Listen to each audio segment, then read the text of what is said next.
वही ब्रह्मनिज़्म जो महिलाओं की लिखी हैं 1900 मेरे ख़्याल से 29 या 30 की किताब है मदर इंडिया, और जिसको बैन कर दिया गया यहाँ पे, ये भारत में बैन है। हिंदी अनुवाद उसका चलता है। तो उस किताब में उन्होंने ज़िक्र किया है कि जब जो पार्लियामेंट उस समय की जो चल रही थी, जो भी संतरी-मंत्री चुने जाते थे, तो उसमें जब ये क्वेश्चन उठा कि आप जो 6 साल से 11 साल के बीच में लड़कियों की शादी कर दे रहे हो, उसकी उम्र बढ़ा के 16 साल की जाए। तो उसमें लिखती हैं कि एक ब्राह्मण चीखते हुए, चिल्लाते हुए, तुम लोग होते कौन हो हमारे धर्म को बर्बाद करने वाले?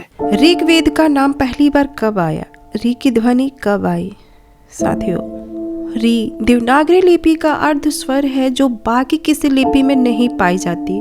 तो सवाल अभी भी वही है कि ऋग्वेद का उच्चारण बिना देवनागरी लिपि के, बिना अर्ध स्वर री के पहले कैसे और कब आया? फिर पीढ़ी दर पीढ़ी क्या गलत उच्चारण करते आए जब तक कि री की ध्वनि नहीं आ गई? साथियों, हमारा इतिहास भाषा शास्त्र के आधार पर देखने की ज़रूरत है कि कौन सा शब्द कब आया, इससे पहले क्या था और बाद में कौन सा शब्द प्रचलन में है। तो नमो बुद्धाय साथियों, स्वागत है आप सभी का समय कल्चर पे। तो आज हम फिर से हाजिर हैं एक और नए धमाकेदार जानकारी के साथ।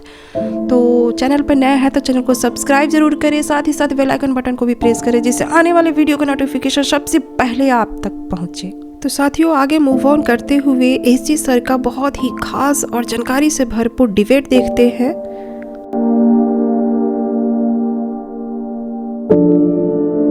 हाँ जी, रितेश जी बताएं क्या कहना चाहते हैं? हेलो एसजे सर, कैसे हैं आप?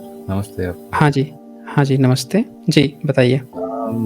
सर मैं ये जुड़ तो नहीं पाया था। राजेंद्र प्रसाद सर आए थे, उनका वीडियो भी देखता हूँ। मेरा प्रश्न सर अहोम किंगडम को लेके था। स्पेसिफिकली वहाँ पे जैसे BARUA बरुआ जो टाइटल होता है सर नहीं, ये काफी पाया जाता है बांग्लादेश के, जैसे चिट्टागोंग हो गया, आसाम हो गया, और वो लोग मानते हैं बुद्धिज्म को। वहीं बरुआ जहाँ पे एच लगता है सिर्फ BARUH Barua, and they think that वो देवी देवता जो भी है उन सबको मानते हैं। तो मैं ये जानना चाहता था सर, अगर आप थोड़ा शॉर्ट में ही बता सके कि मतलब कि कैसे ये चेंज कैसे हुआ, मतलब दोनों अलग कैसे हुए, जबकि अहोम किंगडम को मानते थे और उनका सबूत मिलता है बुद्धिज्म से, या फिर तो आप इस पे थोड़ा लाइट कर सकते हैं सर मेरे को थोड़ा? देखिए, जिसका भी अपना कोई धर्म है, जो अपने को हिंदू कहे वो समझिए बुद्धिज्म बैकग्राउंड रहा है। क्योंकि जिनका अपना ओरिजिनल है वो अपने को क्या कहेगा, हम जैन हैं। वो कहेगा कि हम देखो ये वैदिक हैं, या फिर वो कहेगा कि हम ईसाई हैं, पारसी हैं, मुस्लिम हैं, वो कहेगा। जो अपने को हिंदू कह रहा है तो हिंदू सिर्फ वही अपने आप को कह रहा है जो एक्चुअल में बुद्धिस्ट था, बुद्धिज्म नहीं कहना चाहता है, उसको हिंदू बनाया जा रहा है दरअसल। वो भी तो सर पर्शियन का बोल सके, अगर इनफॉर्मल वे में थूका हुआ नाम है, लाइक वो लोग सा नहीं बोल पाते थे, इसलिए हाँ तो आर्य समाज यही तो लिखता है ना अपना, उसमें तो साफ साफ लिख दिया आर्य समाज में 1875 की किताब में कि मुस्लिम हिंदू जो है वो ईर्ष्या पूर्वक लिखा गया है, नीच डकैत पता नहीं क्या क्या लिखा रखा है उसने, इसका ये मतलब होता है, ये नाम ही नहीं रखना चाहिए कभी। तो ये तो साफ साफ पता चल रहा है कि जिस समय लोग रख रहे थे 19वीं सदी में, उस समय भी ब्राह्मण खुद विरोध कर रहा था। तो सर कुछ तो एक मेमोरी होती है ना सर, एक पूर्वजों की मेमोरी की, नहीं भाई हमारा ये बात है, हम ऐसे अपना कर्म जैसे करते हैं। तो ये चेंज हो गया सर अचानक से 1900, या फिर जब से ब्रिटिशर्स आए, ये कैसे हुआ सर? चेंज तो सर हम लोग, क्योंकि मैं आपको आप एक रितेश जी एक बात बताइए, वही ब्रह्मनिज़्म जो महिलाओं की लिखी हैं 1900 मेरे ख्याल से 29 या 30 की किताब है मदर इंडिया, और जिसको बैन कर दिया गया यहाँ पे, ये भारत में बैन है। हिंदी अनुवाद उसका चलता है। तो उस किताब में उन्होंने जिक्र किया है कि जब जो पार्लियामेंट उस समय की जो चल रही थी, जो भी संतरी मंत्री चुने जाते थे, तो उसमें जब ये क्वेश्चन उठा कि आप जो 6 साल से 11 साल के बीच में लड़कियों की शादी कर दे रहे हो, उसकी उम्र बढ़ा के 16 साल की जाए। तो उसमें लिखती हैं कि एक ब्राह्मण चीखते हुए, चिल्लाते हुए, तुम लोग होते कौन हो हमारे धर्म को बर्बाद करने वाले? तो उसमें उन्होंने जिक्र किया है कि कई सारे ब्राह्मण जो थे वो चीख चिल्ला रहे थे, और वो कि तुम धर्म पर हमारे अटैक कर रहे हो। मतलब कि आप देखें, सुधार की जब बात होती थी तो उनको धर्म पे अटैक लगता था, वो वही लोग आज की डेट में आप देखें तो क्या शादी वो 6 से 12 साल में कर रहे हैं, उनमें चेंज आया कि नहीं आया? फ़ोर्सफुली लाना पड़ा उन्हें भी। फ़ोर्सफुली लाना पड़ा। तो यहाँ पे आप ये देखिए कि सारे धर्म ग्रंथ सब चीज़ वही लिख रहे हैं, लेकिन फिर भी उनको भी चेंज होना पड़ा है। और जब वो खुद इसको चेंज किए हैं, तो वो दूसरे जिनके हाथ में लिखना-पढ़ना था ही नहीं, उनको जो चीज़ पढ़ा रहे हैं पिछले 77 साल से, तो सामने वाला बंदा ऑटोमैटिक वैसे हो जाएगा। जैसे यहाँ पे जितने जो बच्चे आते हैं, हाँ जी।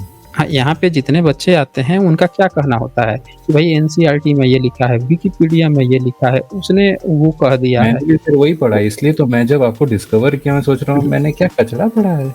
ये तो साइकोलॉजिकली असर करता है सर हमें।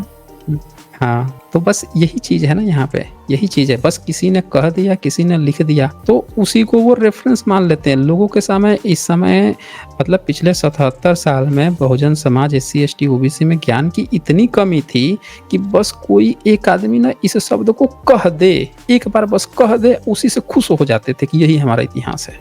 ये चल रहा था दरअसल। सही तो बात है। आप ये हाँ। इसी तरह से लिखा है इतिहास इन्होंने। सर आपने जो वो उसके बारे में बताया मूर्ति के बारे में, जब ये क्या बताऊं अब मैं, ये सदगुरु है जो हैं उनके अराउंड जैसे उनके तरह जो है, जब इनसे ये लोग देवी देवता तो बोलेंगे, ठीक है, लेकिन जब इनसे पूछा जाता है तो इतने हाथ कैसे है, ये क्या कर रहे हैं हाथ में, तब इनका सिंबॉलिक मीनिंग चले आता है जो कि मिलता है इनके हमारे बुद्धिस्ट की किताब से, तब वहां हाँ, चले तब बुद्धिज़्म, तब ये बुद्धिज़्म की बात करने लगते हैं। मतलब जैसे कॉन्सेप्ट की बात बोलो, बुद्धिज्म बोलेंगे नहीं सर, उसका कॉन्सेप्ट लेके बोलेंगे देखो ये सिंबॉलिक मीनिंग है, ये 10 हाथ की सिंबॉलिक मीनिंग, ये मैं काफी नोटिस किया मैंने सर। तो ये मतलब आप ये देखिए ना, वो क्या नाम था उसका, जो राम को डिफाइन कर रहा था, खगोलीय दे रहा था, ओक, कोई ओक करके था, तो उसने क्या कहा, मैंने उसका स्पीच किसी ने मुझे शेयर किया कि आप इसको डिबंक कीजिए, मैंने उसको डिबंक भी किया। वो क्या कह रहा है कि रावण को बता रहा है कि रावण को राम ने मारा, और फिर क्या कह रहा है, अगर हम इसको मेटाफोरिक भी देखें तो रावण के 10 सिर का मतलब जो है, ये फिर बुद्धिज्म लगा बताने। अरे भाई, आप क्यों मेटाफोरिज्म में जा रहे हो? जब राम ने रावण को मारा ही है, तो आपकी कहानी जो कहती है उसी पे आप हर साल हत्या करवा ही रहे हो, तो आप क्यों मेटाफोर में जा रहे हो? मेटाफोरिक चीजें तो बुद्धिज्म की है, आपका क्या मेटाफोर से लेना? आप तो कहानी लिख रहे हो।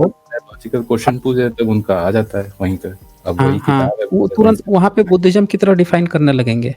अभी इनको ये देखें कि अभी अभी जो सूर्य है वो इनके लिए मेटाफोर है कि सूर्य जो है मेटाफोर है, मंत्र पढ़ा तो उसको बचा, लेकिन भाई आपने कहानी गढ़ी है महाभारत, उसको कैसे मेटाफोर बनाओगे? वो तो पूरी आपने महाभारत की एक लड़ाई लड़वा दी है जिसमें कर्ण एक अच्छा खासा किरदार है, जिसकी शादी रुकती है, वो पूरा प्रॉपर इंसान है, उसका जन्म कैसे करवाओगे आप सूर्य से? कौन से मेटाफोर से करा दिए भाई उसका जन्म? आप कितना मेटाफोरिक करते हो? आपकी कहानियों में साफ साफ जिक्र है कि इंसान है सूर्य, चंद्रमा इंसान है आपके यहाँ। तो ये जहाँ-जहाँ फँसते हैं वहाँ-वहाँ बुद्धिज़्म का मेटाफोर इस्तेमाल करने लगते हैं अपने बचाने के लिए। लेकिन एक बार भी ये नहीं कहते हैं कि यार क्यों हमको इसमें पढ़ना, सीधे-सीधे कह देते हैं कि हमारा धर्म ही बुद्धिस्ट है, भारत का इतिहास ही बुद्धिस्ट है, तब हमको कहानी भी नहीं बनानी पड़ेगी। अब पूरी दुनिया भी जानती है। तब आप कहोगे कि मेटाफोरिक है तो कोई बिलीव भी कर लेगा। तो इनको ऐसा दर्द क्या है स्वीकार करने में? ये किसको धोखा दे रहे हैं फिर ये? तो खुद ही बोलते ये हैं, हिंदू वाला नाम मुस्लिमों ने दिया है, खुद ही वो अपने आप को बोल के गर्व महसूस करते हैं, समझ में नहीं आता क्या चल रहा है ये। दरअसल इनका असल चक्कर है कि ये सिर्फ और सिर्फ जो है ये धोखा देने की कोशिश कर रहे हैं।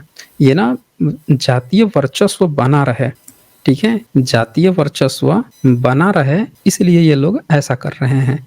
और इसीलिए उनको बुद्धिज़्म, क्योंकि बुद्धिज़्म की बात जब ये करने लगेंगे तो इक्वालिटी आ जाएगी ना। जैसे अभी राजेंद्र प्रसाद सिंह जी ने एक बात कही कि छठ पर्व को देख के ही लगता है कि सारी जनता एक समान है। किसी भी पर्व में जहाँ सारे पब्लिक की गैदरिंग होती है, आप देखिए रामलीला ये मनाते हैं, रावण का वध करते हैं। रावण का वध कौन करता है? स्पेशल खास व्यक्ति बुलाते हैं, कोई नेता वगैरह, वो चलाता है तीर। पब्लिक का उसमें पब्लिक दर्शक है। फिर आप रामनवमी को देखिए, वहाँ स्पेशल पुजारी है जो 7वें दिन से पूजा शुरू करता है, मंत्र पढ़ता है, क्या-क्या करता है, आंखें पट्टी खोलता है। फिर आप राम इनके मंदिर को गार्डन में बुद्धिस्ट मॉन्क को हाँ। बुलाना पड़ता है।